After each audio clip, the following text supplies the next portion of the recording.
قرآن مجید بول اٹھا، رب کریم نے فرمایا حبیب یہ تیرے غلام وہ ہیں کہ وَيُكْسِرُونَ عَلَىٰ أَنفُسِهِمْ وَلَوْ كَانَ بِهِمْ خَصَاصَةٌ، فرمایا ان کا حال یہ ہے کہ جس چیز کی شدید حاجت ہوتی ہے وہ بھی اپنے بھائیوں پہ قربان کر دیتے، وہ دے دیتے ہیں تیرے نام پہ۔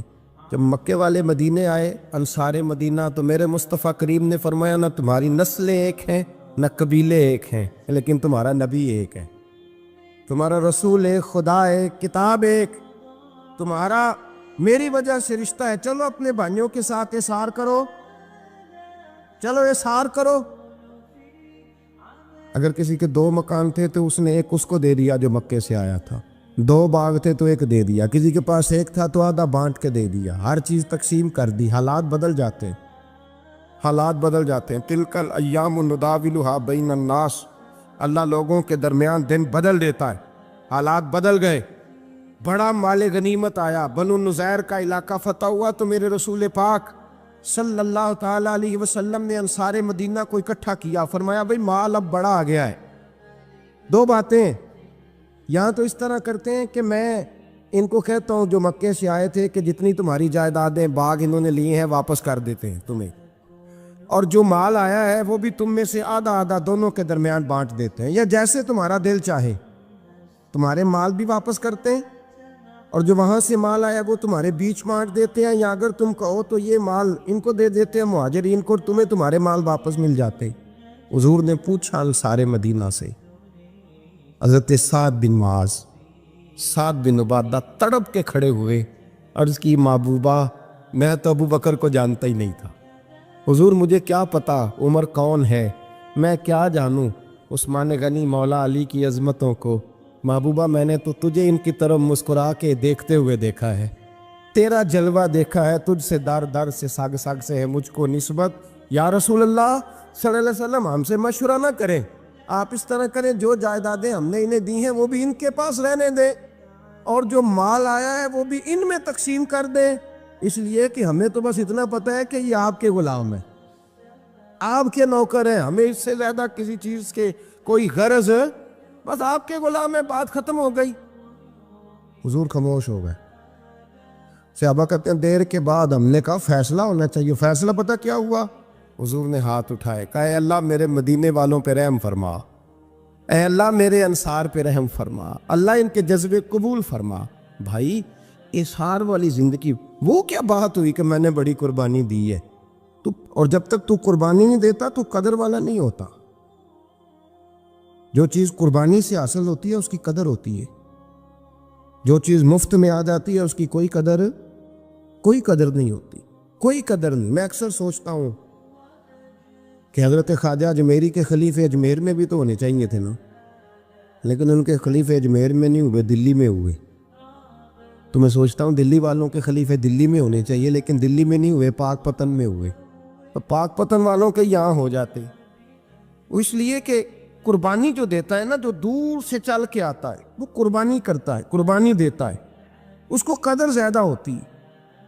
ہم نے کسی شے کے لیے کبھی قربانی نہیں دی، نہ دین کے لیے، نہ قرآن کے لیے، نہ مسجد کے لیے، نہ شیخ کے لیے، نہ طریقت کے لیے، قربانی تو ہے ہی نہیں۔ تو جو شے مفت ملتی ہے اس کا نہ مزہ آتا ہے نہ قدر ہوتی ہے۔ جو چیز قربانی کر کے لیتے ہو نا، قربانی کر کے، اس کی قدر ہوتی ہے۔ کسی لیے کہا تھا کسی درویش نے، اس نے کہا تھا قدر نبی دا ایک کی جانن دنیا دار کمینے، قدر نبی دا جانن والے سو گئے وچ مدینے۔ ان سے پوچھو نا، ان سے پوچھو ان حضرات کو کتنی قدر تھی۔ قربانی اپنی زندگی میں دینا سیکھیں۔ ایک ہوتی ہے بندے کی ذاتی خواہش، اس کو کچلنا بڑا مشکل ہوتا ہے۔ قربانی بڑی ضروری چیز کا نام ہے، اور جو قربانی دینا سیکھ جاتا ہے وہ بچ جاتا ہے۔ کتیا 6 بچے جنم دیتی ہے لیکن قربانی نہیں نہ دیتی بچوں کی، تو ریوڑ نہیں بنتے، اجڑ نہیں بنتے۔ بکری 2 بچے پیدا کرتی ہے اور سال کے بعد ہزاروں بچوں، لاکھوں بچوں کی قربانی دیتی ہے، پر پھر بھی جدھر جاؤ بکرے ہی بکرے نظر آتے ہیں۔ جو قربانی دینا سیکھ جاتا ہے نا، یزید نے کوئی قربانی نہیں دی، اس لیے کوئی شخص بھی کھڑا ہو کے نہیں کہتا، حالانکہ 14-15 بیٹے تھے یزید کے، کوئی بھی کھڑا ہو کے نہیں کہتا میں اس کی نسل میں سے ہوں۔ امام حسین نے ساری قربانی دے دی، ایک زین العابدین بچے تھے، پوری دنیا میں اللہ نے سید عطا فرمائے ہوئے ہیں۔ جو قربانی دینا سیکھ جاتا ہے وہ بچ جاتا ہے۔ ہم نا قربانی کیا، ہمارے پاس تو اضافی شے ہے وہی دینے کو تیار نہیں۔ جب آپ تیار ہی نہیں تو سودا ہی نہیں کر، آپ نکلے ہی نہیں میدان میں، تو حاصل کیسے ہو؟ حصول تو تب ہوگا نا جب آپ کوئی انویسٹمنٹ کریں گے۔ تو آپ انویسٹ ہی نہیں کر رہے تو بھائی آپ نے پودا ہی نہیں لگایا تو پھل کیسے ملے؟ قربانی نہیں دی تو وہ درجہ کیسے ملے؟ اس کے لیے تو قربانی ضروری ہے۔ اب تمام صحابہ کی زندگی پڑھ لیں، حضرت ابو بکر سے لے کر حضرت بلال تک، یہ سارے قربانی والے ہیں۔ آپ تمام اولیاء کی صفت پڑھ لیں، حضرت غوث اعظم، جیلانی، داتا علی اجویری، خواجہ معین الدین، یہ سب قربانی والے لوگ ہیں۔ قربانی دیتے رہے تو بچے ہوئے ہیں۔ ان کے جو ساتھ تھے وہ بھی قربانیوں والے تھے۔ قربانی حصہ ہے طریقت کا، قربانی ضروری ہے۔ اور ہمارے صوفیاء تو کہتے ہیں جس شخص نے تصوف میں آ کے قربانی نہیں دی، بزرگوں کے پاس ایک شخص آیا، غالباً خواجہ نظام الدین محبوب الہی کی بات ہے، میرے ذہن میں نام پورا نہیں سما رہا، تو ایک مرید نے آ کے کہا حضور زکوٰۃ کتنی دینی ہے؟ فرمایا 2.5%۔ تھوڑی دیر کے بعد حضرت نصیر الدین چراغ دہلوی آ گئے، کہا حضور اللہ کے راستے میں کتنے دینے ہیں؟ فرمایا 50%۔ ایک ساتھی قریب بیٹھا تھا، اس نے کہا پہلے کے لیے 2.5% کا فتویٰ تھا، اس کو کہہ دیا آدھے دے دے۔ چند منٹ گزرے تو حضرت امیر خسرو بھی آ گئے، کہا حضور زکوٰۃ کتنی دینی ہے؟ فرمایا جو ہے سارا ہی لے آ، تیری 100% ہے۔ تو وہ ساتھی جو قریب بیٹھے تھے اس نے کہا بابا فتوے علیحدہ علیحدہ ہیں۔ فرمایا فتویٰ ایک ہی ہے، بندے علیحدہ علیحدہ ہیں۔ فتویٰ ایک ہی ہے، مجھے پتہ ہے کون کتنے دے سکتا ہے، وہ جس کو میں نے 2.5% کہا ہے وہ بھی جا کے حساب کتاب کرے گا، اس نے 2.5 بھی پورا نہیں دینا۔ اور فرمایا جس امیر خسرو کو میں نے کہا نا سارا لے آ، اس کا دل کرے گا میں اپنا مکان بھی توڑ کے لے آؤں۔ میں نے فتویٰ ایک ہے، بندہ دیکھ کے بات کی ہے۔ بھائی قربانی نہیں ہے، اظہار ہی نہیں ہے، جذبہ ہی نہیں ہے، ہمارا مزاج ہی نہیں ہے۔ لیکن نا یہ اب ایک تو شریعت کی قربانی ہے نا یہ، تو اس پہ بھی لوگ بڑا سوچیں گے، اس پہ بھی لوگ بڑا سوچیں گے، فتوے پوچھتے پھریں گے کہ جی میرے اوپر تو ابھی میں نے تو 15,500 قرضہ دینا، دوں کہ نہ دوں، کون سی دوں؟ فتوے پوچھیں گے، دینے کی دفعہ فتوے پوچھیں گے اور لینے کی دفعہ چھٹی، جو آتا ہے آنے دو۔ کبھی لینے کی دفعہ بھی فتویٰ پوچھنا صاحب کہ یہ مجھے اتنا مال آ رہا لے لوں کہ نہ لوں، وہ لے لیا، قابو کر لیا، جب دینے کی باری آئی تو فتویٰ احصار کرے۔ اور احصار صفت ہے مسلمان کی، یہ احصار کرنے لگتا ہے تو بچنے لگ جاتا ہے، اس کا فائدہ ہونے لگ جاتا ہے، قربانی دینے لگ جاتا ہے تو بچ جاتا ہے۔ کسی نے کہا تھا سن اے مسلمان، یہ نقطہ فیض قرآنی میں ہے، عظمت و اسلام اور مسلم صرف قربانی میں ہے۔ اگر تو جینا چاہتا ہے تو قربان ہو۔ حضرت سیدنا ابو بکر صدیق فرماتے ہیں میں حضور کے سامنے بیٹھا، ایک شخص آیا، اس نے آ کر کے کہا یا رسول اللہ صلی اللہ تعالی علیہ وآلہ وسلم، یہ میرے ہاتھ کے اندر خنجر ہے، میں قتل کر کے آیا ہوں۔ قاتل کھڑا ہوا، ایک طرف قرآن مجید کا حکم ہے کہ جس نے ایک آدمی کو قتل کیا پوری انسانیت کو قتل کیا، حضور یہ خنجر ہے، قتل کر کے آیا ہوں۔ میرے مصطفیٰ نے فرمایا کس کو قتل کیا؟ عرض کی حضور سگی بہن کو مارا ہے، سگی بہن تھی میں نے قتل کر دی۔ میرے نبی پاک صلی اللہ علیہ وسلم نے فرمایا کیوں مارا؟ پیار نہیں تھا؟ کہا محبوبہ بہن سے کس کو پیار نہیں ہوتا، بڑا پیار تھا، پر مارا کیوں؟ تو صحابی رونے لگے، کہنے لگے محبوبہ میں بڑا پیار کرتا تھا، پر وہ کافرہ تھی، مشرکہ تھی، بڑا پیار کرتا تھا، جب بھی اس کے پاس جاتا وہ آپ کے بارے میں بات چھیڑ دیتی، میں اس کو کہتا سارا کچھ کر لے میرے نبی کے بارے میں بات نہ کر دو، میں ہر شے سہ لیتا، پر مصطفیٰ کریم کی ذات کے بارے میں کوئی بات برداشت کرنے کی طاقت نہیں رکھتا، یہ والا جملہ نہ کہنا۔ میں اس کو روکتا، منع کرتا، وہ باز نہ آتی۔ کہتے ہیں آج اس نے اتنی سخت بات کی کہ میں اس کا گلا کاٹ آیا ہوں، قتل کر دیا ہے۔ حضور میرے لیے حکم کیا ہے؟ تو نبی پاک نے فرمایا جا تیرے اوپر کوئی سزا نہیں، تو نے جو کیا ہے اچھا ہی کیا ہے، نہیں اچھا کر ڈالا ہے جو تو نے کیا ہے۔ ایک صحابی نابینا تھے، آنکھوں سے نظر نہیں آتا تھا، رشتہ کوئی نہیں دیتا تھا، معذور آدمی تھے، نکاح ہوا، شادی ہوئی، 2 بیٹے دیے اللہ، گھر بس گیا، بیوی کپڑے دھو کے دیتی، خدمت کرتی، روٹی پکا کے دیتی، بچے بڑے حسین تھے۔ اور وہ صحابی خود فرماتے ہیں، نابینا صحابی کہتے ہیں موتیوں کی طرح کے میرے بچے، جو بھی آتا آ کے کہتا تیرے موتیوں کی طرح کے لال ہیں. لیکن آپ فرماتے ہیں ایک صبح اعلان ہو گیا, مدینے میں شور ہو گیا, کچھ نابینا صحابی کی بیوی قتل ہو گئی, کسی نے خنجر کے دبایا, مر گئی ہے. کہتے ہیں اس کے لواحقین اکٹھے ہوئے, در رسالت مآب پہ آئے, آگے کہنے لگے حضور ہمارا قاتل ڈھونڈ کے دیں, ہماری بیٹی کو کس نے مارا؟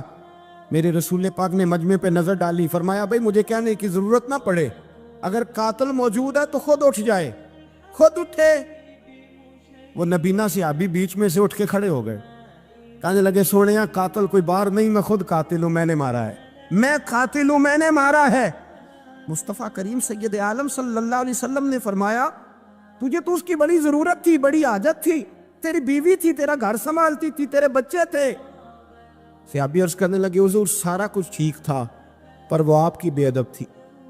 حضور اس کے آنے سے میرا گھر بس گیا, روٹی پکنے لگی, کپڑے ملنے لگے, اولاد ہونے لگی, میں دنیا پہ آ گیا. لیکن محبوبہ میں نے وہ سکھ کیا کرنے ہیں جو تیری بے ادبی پر تعمیر کیے جائیں. یا رسول اللہ مجھے کیا حاجت اس چیز کی, اس میں آپ کا پیار ہی نہ ہو. یا رسول اللہ آپ کی محبت ہی نہ. حضور میں نے قتل کر ڈالا ہے, مجھے بیوی نہیں چاہیے, مجھے وہ والی چاہیے جس کی زبان پر رسول اللہ کے نام کے ترانے ہو, جو حضور کی محفل کرنے والی ہو, نعت پڑھنے والی ہو, جو نبی پاک علیہ السلام کی ازواج کا, اولاد کا, بیٹیوں کا ذکر کرنے والی. مجھے وہ بیوی نہیں چاہیے جو بیوی بے ادبی کرے. میرے نبی پاک صلی اللہ علیہ وسلم نے محلے داروں سے پوچھا, فرمایا بات اس کی ٹھیک ہے؟ کہا حضور واقعی بے ادب تھی. نبی پاک نے فرمایا اٹھو پھر چلے جاؤ, اس نے انسان نہیں مارا, اس نے گستاخ رسول کو مارا ہے, اس نے ایک گستاخ رسول کو مارا ہے. بھائی یاد رکھے نبی پاک کا پیار ایمان کا حصہ ہے, اس میں کوئی کمپرومائز نہیں. حضرت ابو عبادہ بن جراح نے میدان کے اندر اپنے باپ کو قتل کیا, باپ کو مارا. حضور سید عالم صلی اللہ علیہ وسلم نے کہا ابو عبادہ تو نے باپ ہی مار دیا ہے. کہا حضور باپ نہیں چاہیے, رسول اللہ کا وفادار چاہیے.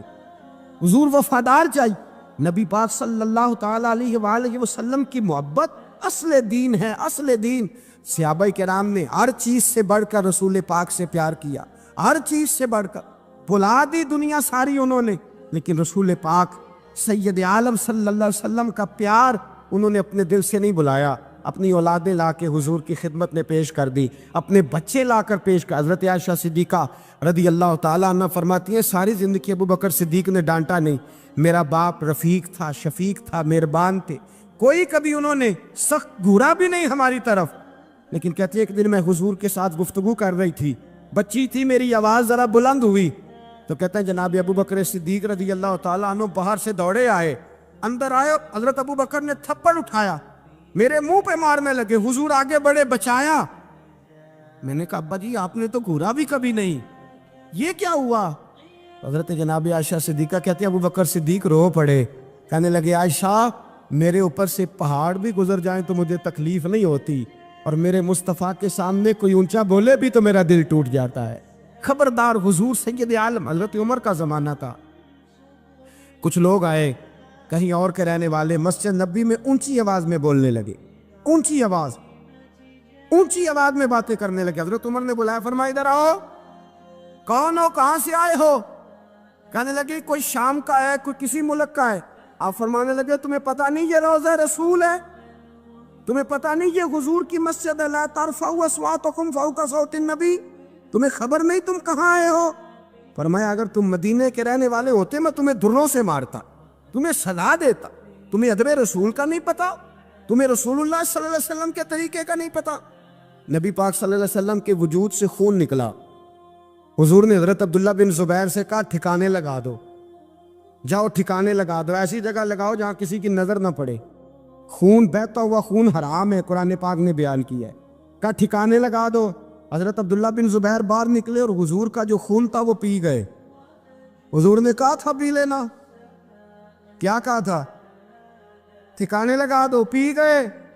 واپس آئے تو مصطفیٰ نے فرمایا کہاں ٹھکانے لگایا؟ کہا یا رسول اللہ ایسی جگہ جہاں کسی کی نظر نہیں پڑے گی, ایسی جگہ جہاں کسی کی نظر نہیں پڑے گی. حضور نے فرمایا پی گئے ہو؟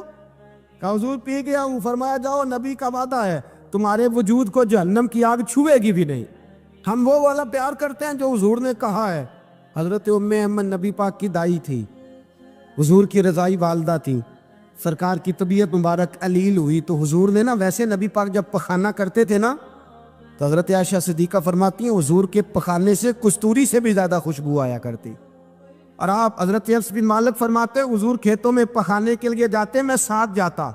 جہاں نبی پاک صلی اللہ علیہ وسلم پخانا کرتے میں وہاں جا کے دیکھتا تو کوئی شے نہ ہوتی. میں کہتا حضور کہاں گیا؟ اللہ کے رسول فرماتے جب میں پخانا کرتا ہوں تو زمین کھل جاتی ہے, میرا پخانا اندر سمو لیتی ہے. حضور کے پخانے اور پیشاب سے کستوری کی خوشبو آتی تھی, کستوری کی خوشبو آتی تھی. حضرت ام ایمن رضی اللہ تعالی عنہ کہتی ہیں حضور نے پیشاب کیا, طبیعت مبارک قلیل تھی تو لکڑی کے ایک برتن میں حضور نے پیشاب کیا اور کہا اماں جی اس کو باہر رکھا ہے, کہیں باہر ٹھکانے لگائیں. حضرت ام ایمن کہتی ہے میں نے اسے ہاتھ لگایا تو میرے وجود سے بھی خوشبو آنے لگی, میرا جسم مہکنے لگا.